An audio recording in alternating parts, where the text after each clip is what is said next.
Cool.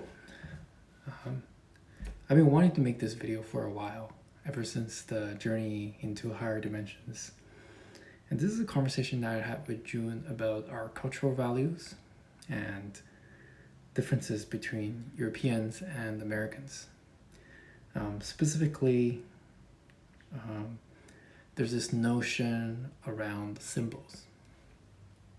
A symbol is a set of values that you carry with you that represents who you are, and it can be transpired to other people.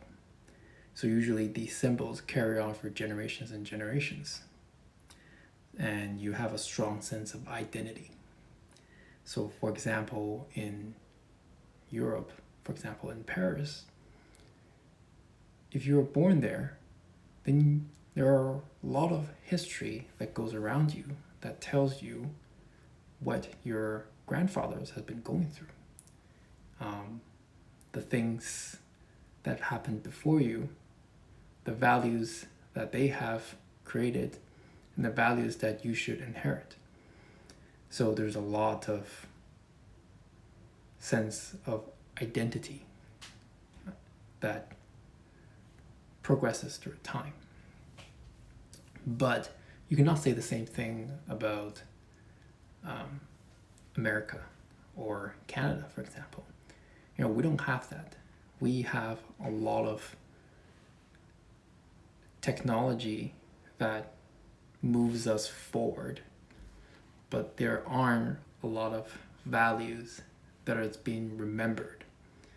So a good example of that would be the Alpha Spirit that's told in the Aboriginals and the native folktales, where the Alpha Spirit, the Alpha Wolf, when he comes into a land, he brings revival and rejuvenation into the land.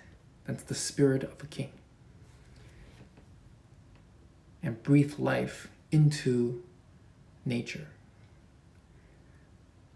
So there's a trade-off between how fast we move and progresses through time and how much we remember ourselves and what are our values. So, and you cannot break the trade-off. You can't have values and progression at the same time. So we ran into a problem where if we're progressing so fast that we don't remember who we once were and what are the lessons that we have learned from the past, then we're bound to make the same mistakes again, no matter how much the technology becomes. So that's a big problem. And that's what I feel is happening in the world right now. That we don't really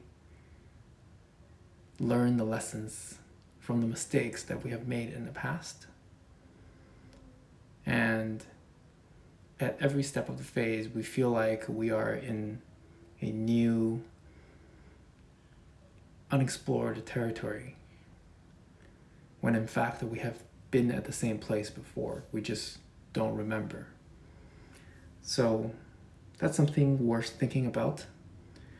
And it's not just propelling technology to go as fast as possible, but also to become more human and remember the mistakes that we've made in the past, and to have some shared values that we can carry on and give to our children so that they can pass to the next generation. And I think there's also a lot of value in that, and somehow, in some possible way, that we could tie these things together. That would be the ideal world.